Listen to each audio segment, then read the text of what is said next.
in much of the scriptures, we see what doesn't work, right? We see what dishonor looks like, or sin or brokenness. Ruth shows us a picture of people behaving well, of like, hey, let's have relationships like that.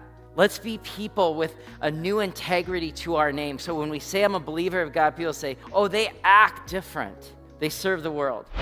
And if you have your Bible, you can look at Ruth chapter 4. We're going to be looking at all of it today. That the first part here is that this redemption story that begins at the gate. There's a thing that happens at the city gate. Join with me here at the beginning of Ruth chapter 4. So you got to tune in because it sounds almost like a movie script. Like let your mind, those you imagine, like see yourself there. So Ruth and Boaz, like the scene begins in chapter 4, verse 1. Meanwhile, Boaz, the man, the older man, he went up to the town gate.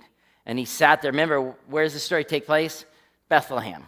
It literally happens in Bethlehem. They started in Moab, outside the other side of the Jordan River. The story happens in Bethlehem. We're going to be pointing to another story that will happen in Bethlehem in the weeks ahead. This story happened at Bethlehem. So he went to the Bethlehem town gate. He sat down there just as the guardian redeemer, another man he had mentioned, came along.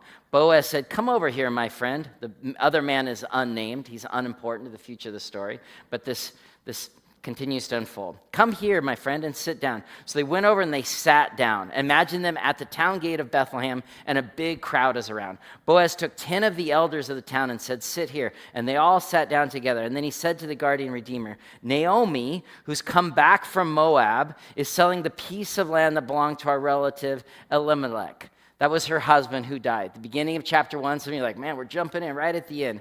Ruth has lost her husband. Ruth, sister-in-law Orpah, has lost her husband. Naomi, the matriarch, has lost her husband. So there's these destitute, lonely, hurting women at the beginning of Ruth 1. So now, chapter 4, they're going to sell the piece of land that Naomi has inherited to care for these women. Boaz, the main character in chapter 4, said, I thought I should bring the matter to your attention, he says to this other man, and suggest that you buy it in the presence of all those seated here, in the presence of the elders of my people. If you will redeem this property, do so. But if you will not buy it, tell me so I will know. So they're having this real estate conversation. For no one has the right to accept you, and I am next in line. So the guardian redeemer, this unnamed man, said to Boaz, buy it yourself. And then he removed his sandal.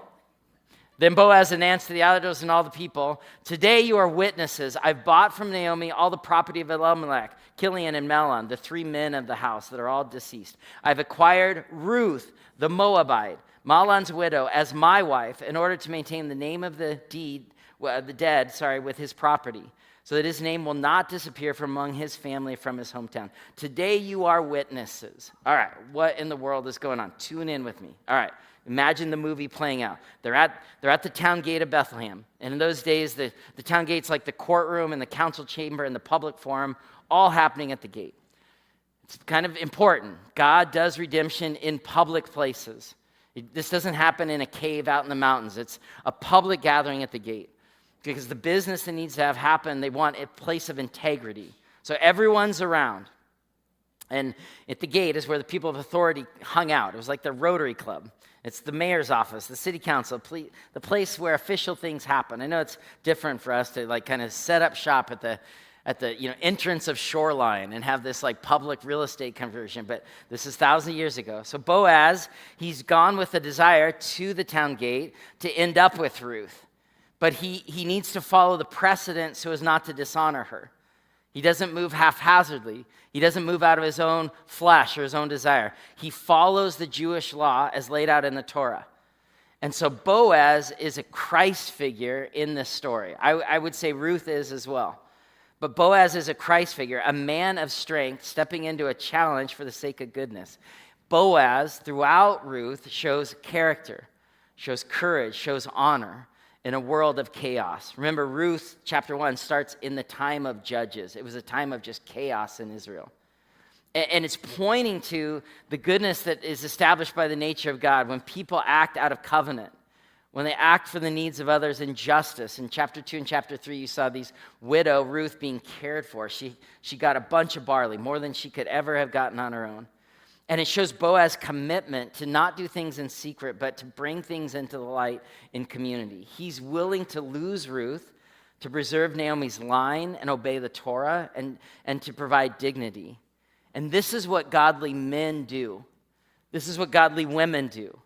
They heal broken systems by acting with integrity and displaying true integrity.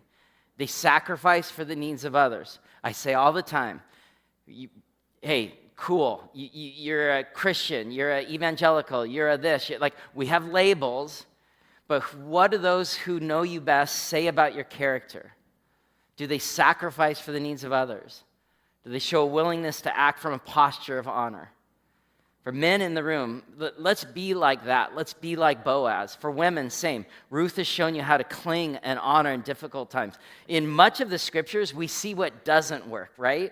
We see what dishonor looks like, or sin or brokenness. Ruth shows us a picture of people behaving well. Of hey, let's have relationships like that. Let's be people with a new integrity to our name. So when we say I'm a believer of God, people say, oh, they act different. They serve the world. So back to the town gate, Boaz approaches, and there's this guardian redeemer. We've talked about it in Ruth earlier chapters, but what's going on there? It's called the kinsman redeemer. If you think of kinsman, that means somebody from the family line, or kind of think of it like the tribe. Someone said last week, you kind of lost me when I heard that Ruth and Boaz were from the same family. Think of it from the same town. Think of it oh, we're from the same culture, the same community.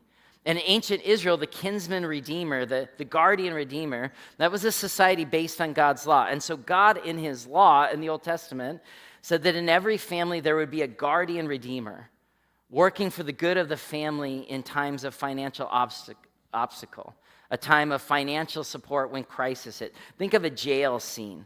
And it's you have one call to make. In ancient Israel, who did you call? You called your guardian redeemer. Hey, I need money. Hey, I'm in trouble with the police or the authorities. The guardian redeemer in every family system was the older elder who worked for the good of the culture. And so Boaz says there's another guardian redeemer tied to this property. Now that Naomi's husband had died, it would have followed through somebody else. And so Boaz says, I need to do the right thing. I need to do the right thing with this other person. And when the other person finds out that hey, you'll buy this land, he's like, cool. If you read Ruth chapter 4. And then he's like, oh, and when you buy the land, you'll also assume the rights of Ruth the Moabite because you need to care for any widows associated with the land. He's like, ooh, no. And that's where Boaz steps in. He's very shrewd. He's not manipulative and he's not evil, but he's trying to do the right thing. It's a picture of goodness. And the man's like, I don't want it. Take my sandal. You're like, what? It's just how they did contracts in the old days, how we notarize now. Hand me your passport and your social security card or your driver's license to notarize this deed. In the ancient world, it was hey, here's my sandal. And I think all that's helpful for is here's my vulnerability. Here's a piece of my property to show you that I'm going to do the right thing. And again, you see people behaving well in Ruth. It's a good picture. So then Boaz buys the property that belonged to his future mother-in-law, Naomi. He becomes the guardian redeemer. He becomes the guardian, one who protects, the redeemer, one who makes whole. Boaz is both. And then the people, look what happens next. Everyone sees this happen because it's a very public thing. The elders and all the people at the gate say, we are witnesses. May the Lord make the woman, Ruth, who's coming into your home like Rachel and Leah, all the way back in the old stories of Genesis, who together built up the family of Israel. May you have standing in Ephrathah and be famous throughout Bethlehem. Through the offspring the Lord gives you by this young woman, Boaz, may you and Ruth, may your family be like that of Perez, whom Tamar bore to Judah. Now, this is if we had more time, if we were doing a Bible study, you'd be like, okay, I just read the Bible sometimes, but I don't always get it. But as you go deeper, it's so pregnant with possibility and meaning. Because when the townspeople say, may you be like that of Perez, who Tamar, born of Judah, you'd go back to the story of Genesis, of Judah in the line of Jacob. And you would say, Judah, that's actually an awful story, wasn't it? With his daughter-in-law and loss and acting dishonorable. But it's this little signifier that the scriptures don't whitewash anything. They don't tell a story that people always do the right thing and there's always goodness and always beauty. The story of Judah is awful, actually. And yet God specializes in taking awful stories and creating salvation stories. Very hard stories. It's like, hey, Boaz, may you and Ruth be blessed like that time when a daughter-in-law was abused and a baby was brought out of it. But it's kind of awful, but if you can tune in with me and stay with it, it's like what they're saying is, hey, may you experience a new story too. Hey, may you experience something that the world would see as maybe falling apart or not ideal, but would God work in your life too? Would the broken places in your story be healed too?